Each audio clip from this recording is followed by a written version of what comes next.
کہ محرم الحرام کے اندر دو بڑے واقعات ہوئے ہیں تاریخ اسلامی میں۔ سب سے پہلا واقعہ تو یکم محرم الحرام، سیدنا فاروق اعظم رضی اللہ عنہ خلیفہ دوم، ان کی شہادت کا دن ہے، اور 10 محرم الحرام یہ سیدنا حسین ابن علی رضی اللہ عنہما ان کی شہادت کا دن ہے۔ یہ دونوں واقعات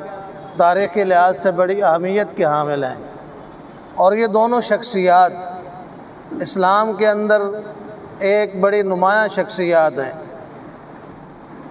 اسلام کو جو تحفظ اور فروغ سیدنا فاروق اعظم رضی اللہ عنہ کے دور میں ہوا ہے، اتنا کسی اور دور میں نہیں ہوا ہے۔ لیکن آج ہم یہ بات سمجھنے کی کوشش کریں کہ حسین ابن علی رضی اللہ عنہما جو ان کی شہادت ہوئی ہے، اس کی پس منظر کیا ہے، اس کی وجہ کیا تھی۔ آج اس پر بہت سارا پورے ملک کے اندر، پوری دنیا کے اندر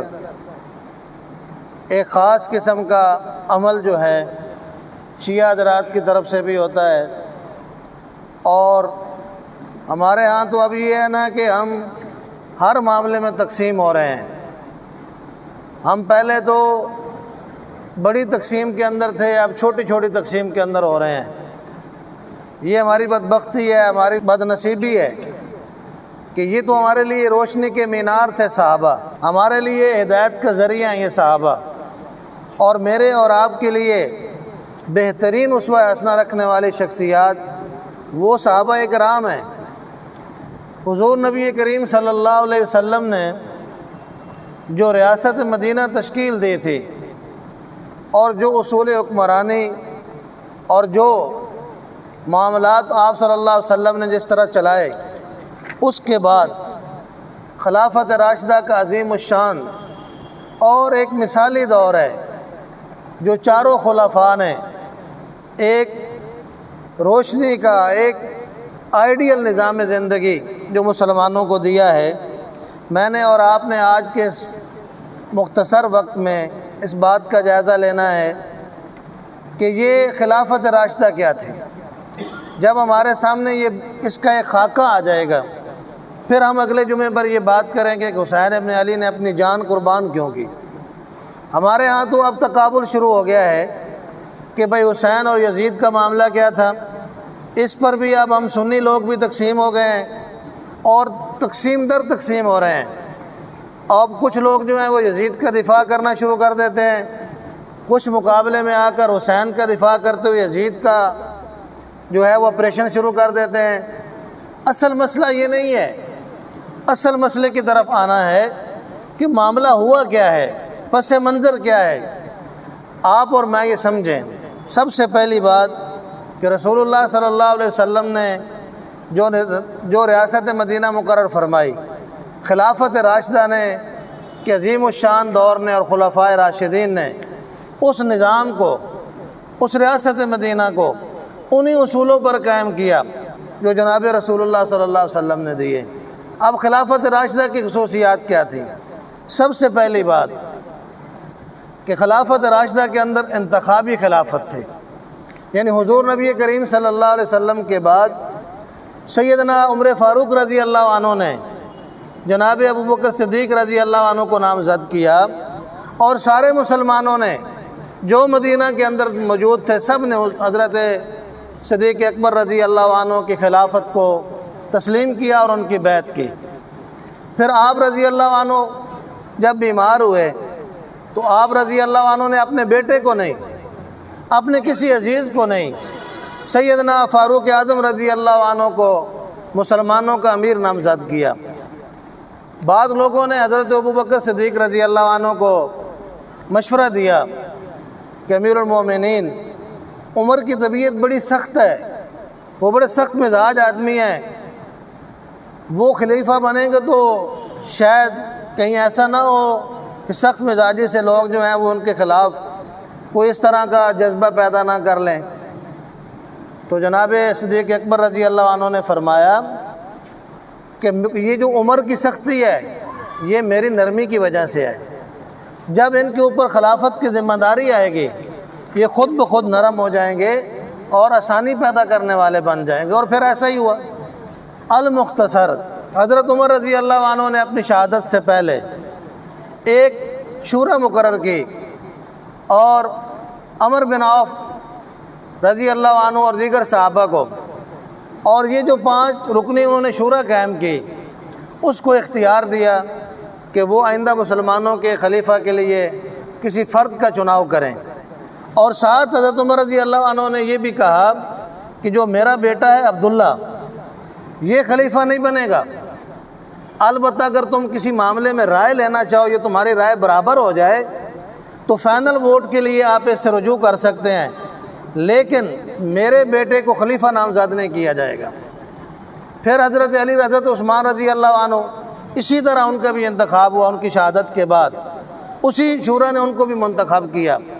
حضرت عثمان رضی اللہ عنہ کی شہادت کے بعد بعض لوگوں نے حضرت علی رضی اللہ عنہ کو مشورہ دیا کہ آپ اعلان کر دیں، آپ خلیفہ بن جائیں۔ تو انہوں نے کہا کہ اللہ کے بندو، یہ میرا کام نہیں ہے، یہ تو ان صحابہ کا کام ہے جو بدر کے صحابہ ہیں، اور دیگر کا نام لیا، اگر وہ کریں گے تو ٹھیک ہے۔ پھر حضرت علی رضی اللہ عنہ کا خلافت میں اسی طرح انتخاب ہوا۔ بعض لوگوں نے حضرت علی رضی اللہ عنہ کو بھی یہ مشورہ دیا کہ آپ اپنی مرضی سے ایسا کر لیں، انہوں نے کہا نہیں۔ تو اس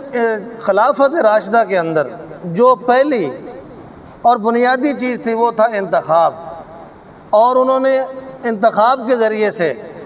مسلمانوں کے اندر اپنا دور جو ہے وہ ایک شاندار دور گزارا ہے۔ پھر اس کے بعد اس خلافت راشدہ کی دوسری بڑی خصوصیت، وہ خلافت راشدہ کا جو نظام تھا وہ شورا کا نظام تھا۔ وہاں خلیفہ مشاورت کرتا تھا اپنے لوگوں سے۔ حضرت ابوبکر صدیق رضی اللہ عنہ جب بھی کوئی فیصلہ کرتے تو سب سے پہلے یہ دیکھتے کہ اللہ کا حکم کیا ہے۔ ایک مسلمان حکمران کی بنیادی ذمہ داری بھی یہی ہے کہ وہ اسلام کے مطابق فیصلے کرے۔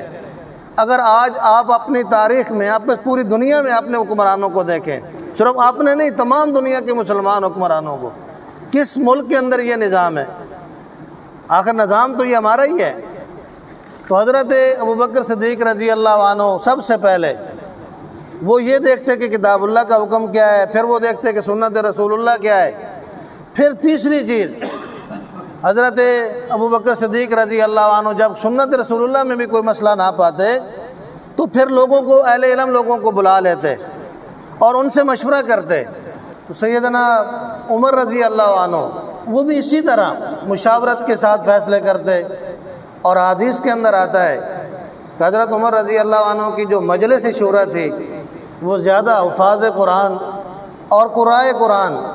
اور جو صحابہ میں قرآن کو زیادہ سمجھنے والے لوگ تھے، آپ ان سے مشاورت کرتے۔ اسی طرح حضرت عثمان رضی اللہ عنہ، حضرت علی رضی اللہ عنہ نے بھی شورا کے ساتھ نظام چلایا، اور پھر وہاں پر پوری طرح آزادی رائے تھا، یعنی شورا کے جو ارکان ہوتے تھے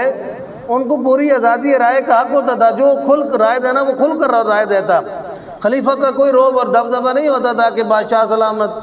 شاید یہ بات پسند نہ کریں اور ناراض ہو جائیں اور مجھے اپنی کابینہ سے نکال دیں گے، ایسا نہیں تھا۔ پھر خلافت راشدہ جو تھی اس کی تیسری بڑی خوبی یہ تھی کہ اس کے اندر بیت المال کا جو تصور تھا کہ خلیفہ وقت وہ بیت المال کو امانت سمجھتے تھے۔ کبھی بھی انہوں نے خلافت کے اندر بیت المال کو اپنا ذاتی پیسہ نہیں سمجھا ہے، انہوں نے قومی خزانے کو کبھی بھی اپنا ذاتی خزانہ نہیں سمجھا ہے۔ وہ ہمیشہ اللہ کے سامنے جواب دے اور اپنی رعایا کے سامنے جواب دہی کا احساس رکھتے تھے۔ حضرت صدیق اکبر رضی اللہ عنہ جب خلیفہ بنے، اگلی صبح ہی مدینہ کے اندر سر کے اوپر ایک تھان رکھا ہوا ہے کپڑوں کا اور بیچنے جا رہے ہیں۔ راستے میں فاروق اعظم رضی اللہ عنہ ملے، کہا کہ امیر المومنین یہ کیا ہے؟ فرمایا کہ عمر، میں پہلے بھی یہی کام کر کے اپنا گھر کا چولہا چلاتا تھا، اب بھی یہی کروں گا، گھر کا اخراجات نہیں چلانے، گھر کا تو چولہا چلانا ہے۔ فاروق اعظم رضی اللہ عنہ نے کہا آپ مسلمانوں کے امیر بن گئے ہیں، اب آپ مسلمانوں کی ذمہ داریاں آپ کے سر پر، آپ کے کندھوں پر آ گئی ہیں، آپ یہ ذمہ داریاں ادا کریں۔ ہم آپ کے لیے کوئی وظیفہ بنا دیتے ہیں، تنخواہ مقرر کر دیتے ہیں۔ حضرت عمر رضی اللہ عنہ امیر المومنین کو لے کر وزیر خزانہ جناب ابو عبیدہ بن جراح رضی اللہ عنہ ان کے پاس آئے ہیں۔ وہ خزانے کے انچارج تھے، وزیر خزانہ تھے، اور آ کر کہا کہ امیر المومنین کے لیے ہم کوئی وظیفہ بنائیں تاکہ یہ مسلمانوں کی ذمہ داریاں ٹھیک ٹھیک ادا کر سکیں۔ حضرت ابو عبیدہ بن جراح رضی اللہ عنہ نے جو فارمولہ بنایا تنخواہ کا، جو فارمولہ بنایا خلیفہ وقت کی وظیفے کا، کہا کہ ٹھیک ہے، ایک مہاجر آدمی جو مکہ سے ہجرت کر کے مدینہ آئے ہیں، جتنا وظیفہ ہم نے ان کا مقرر کیا ہے، نہ ہم کسی غریب سے غریب تر آدمی کے برابر بناتے ہیں، نہ امیر آدمی کا وظیفہ مقرر کرتے ہیں۔ درمیانے درجے کا جو آدمی جس کو جتنا تنخواہ مل رہی ہے وہ صدیق اکبر رضی اللہ عنہ کا وظیفہ ہوگا۔ اور آپ کو اندازہ ہونا چاہیے کہ یہ وظیفہ ان کا سالانہ تقریباً 4000 درہم، یہ ان کا 4000 درہم سالانہ وظیفہ بنتا تھا۔ اور جب وہ دنیا سے رخصت ہونے لگے تو انہوں نے اپنی ساری خلافت کے جو دن گزرے تھے ان کا حساب لگایا، اور حساب لگانے کے بعد 8000 درہم انہوں نے جو تنخواہ لی تھی بیت المال سے، اس کا حساب لگا کر کہا کہ یہ فلاں فلاں میرا رقبہ بھیج دینا، اپنے بیٹے اور اپنی بیٹی عائشہ صدیقہ رضی اللہ عنہ اور اپنے بیٹوں کو کہا کہ میرا رقبہ بھیج دینا، اور اس کی قیمت جو ہے 8000 درہم وہ بیت المال کے اندر جمع کروا دینا۔ اسی طرح ہوا کہ خلیفہ کی یہ ہدایت کے مطابق یہ رقم جب خلیفہ ثانی فاروق اعظم رضی اللہ عنہ کے پاس پہنچتی ہے تو فاروق اعظم رضی اللہ عنہ ان کی آنکھوں سے آنسو جاری ہو جاتے ہیں، اور وہ کہتے ہیں کہ اے ابو بکر، اے مسلمانوں کے خلیفہ، تم نے اپنے بعد میں آنے والوں کے لیے بڑی مشکلات پیدا کر دی ہیں، شاید یہ کام ہم نہ کر سکیں۔ آپ دیکھیں یہ خلافت، حضرت عمر رضی اللہ عنہ خلیفہ بنے ہیں، ایک دن کہنے لگے کہ یہ مجھے بتاؤ کہ میں بادشاہ ہوں یا خلیفہ ہوں، مجھے کچھ سمجھ نہیں آ رہی ہے۔ ابو موسیٰ اشعری رضی اللہ عنہ، سلمان فارسی رضی اللہ عنہ، انہوں نے کہا امیر المومنین، ہم آپ کو سمجھتے ہیں کہ آپ خلیفہ ہیں، اس لیے کہ جو بادشاہ ہوتے ہیں وہ تو بیت المال کا پیسہ اڑا دیتے ہیں، وہ تو اس کو ضائع کرتے ہیں، رعایا پر ظلم کرتے ہیں۔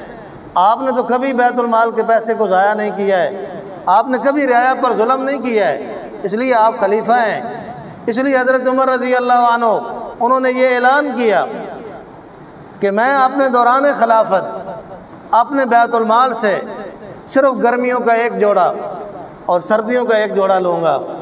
اور جو ایک عام قریشی آدمی ہے اس کے جتنے گھر کے اخراجات ہیں یہی میرے گھر کا وظیفہ ہوگا، اور مرتے دم تک، شہادت تک جناب فاروق اعظم رضی اللہ عنہ اسی اصول پر عمل پھیرا رہے، اسی کو فالو کیا یہاں تک کہ وہ دنیا سے رخصت ہو گئے ہیں۔ حضرت عثمان رضی اللہ عنہ نے اسی طرح کیا۔ حضرت علی رضی اللہ عنہ اپنے دور خلافت میں انہوں نے بھی اپنی تنخواہ کا معیار وہی رکھا جو جناب عمر اور جناب صدیق اکبر رضی اللہ عنہ ان کا تھا۔ حضرت علی رضی اللہ عنہ جب خلیفہ بنے ان کا حال یہ تھا کہ جو کپڑے پہنتے تھے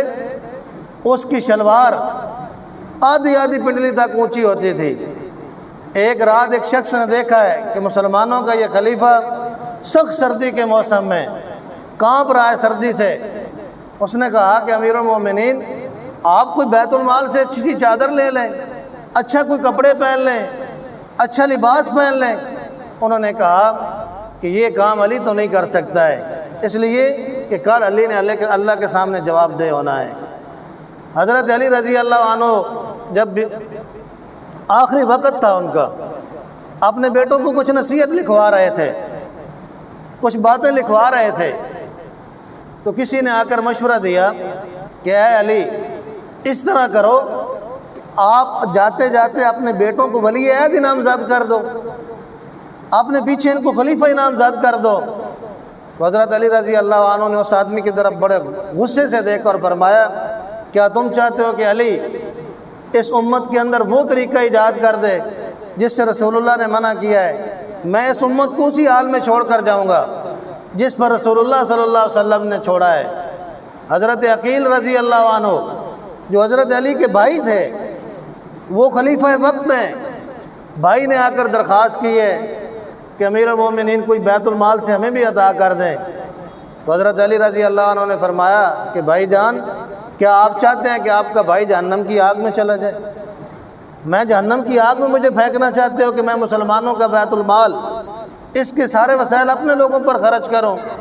اس لیے آج ذرا غور کریں کہ ہم کس نظام کے پیچھے پڑے ہوئے ہیں، ہم جس نظام کے سپورٹر ہیں۔ کیا ہمارے ملک میں یہ نہیں ہے کہ باپ کا بیٹا جو ہے وہی ہماری گردنوں پر مسلط ہے؟ ہم بڑے دعوے کرتے ہیں، بڑی بڑی باتیں کرتے ہیں۔ کیا زرداری صاحب کا بیٹا نہیں ہے؟ کیا میاں صاحب کی اولاد ہمارے اوپر نہیں چڑھ گئی؟ کیا تحریک انصاف میں عمران خان کے علاوہ کوئی نہیں ہے؟ جب ہم اپنے نظام کو ٹھیک نہیں کریں گے، اپنے طور طریقوں کو ٹھیک نہیں کریں گے، اور خلافت راشدہ کا یہ طرز حکمرانی ہماری صفوں میں نہیں آئے گا، ہمارے سسٹم میں نہیں آئے گا، اس وقت تک محض باتیں ہیں، محض خیال ہے کہ اس ملک میں کوئی تبدیلی آ جائے۔ آپ حسین کے نام پر ماتم کریں، آپ یزید کا دفاع کریں، کچھ بھی کریں، لیکن جب تک آپ نظام یزید کا رکھیں گے اور آپ سپورٹر بنیں گے یزیدوں کے اور نام حسین کے لیں گے تو کیا فائدہ ہے آپ کو؟ ہم اس نظام کی طرف آئیں جس کے احیاء کے لیے، جس کی تجدید کے لیے، جس کی بقا اور تحفظ کے لیے حسین ابن علی نے اپنی جان کا نذرانہ پیش کیا ہے۔ یہ چند باتیں جو میں نے آپ کے سامنے عرض کی ہیں۔ ہم انشاءاللہ یہ خلافت کا پورا جو نظام تھا اس پر بات کریں گے، اور پھر حسین ابن علی کی شہادت کا تذکرہ بھی پڑھیں گے کہ یہ وہ عظیم الشان ان کا مقصد تھا۔ وہ یہ دیکھ رہے تھے کہ خلافت کے بعد جو ملوکیت کا دور آ رہا ہے، وہ یہ مسئلہ نہیں تھا کہ بھئی حسین کا کوئی یزید سے مسئلہ تھا۔ وہ دیکھ رہے تھے کہ یزید اور پھر یزید کے بعد آنے والے حکمران اس امت کے ساتھ کیا کریں گے، اور ان کا جو تحفظات تھے اور جو دور رس ان کی نظر تھی کہ یہ لوگ کس طرح اس امت پر ظلم کریں گے، وہ بالکل ٹھیک ثابت ہوا۔ اور آنے والے وقتوں نے اور آج کے وقت بھی بتا رہے ہیں کہ آج پوری دنیا کے اندر کوئی ایسا مسلمان حکمران، ایسی ریاست نہیں ہے جہاں عدل قائم ہو، انصاف قائم ہو، اور وہ پاکیزہ اور شاندار نظام قائم ہو جو خلفائے راشدین ہمارے لیے چھوڑ کر گئے ہیں۔ اللہ تعالیٰ میں سمجھنے کی توفیق عطا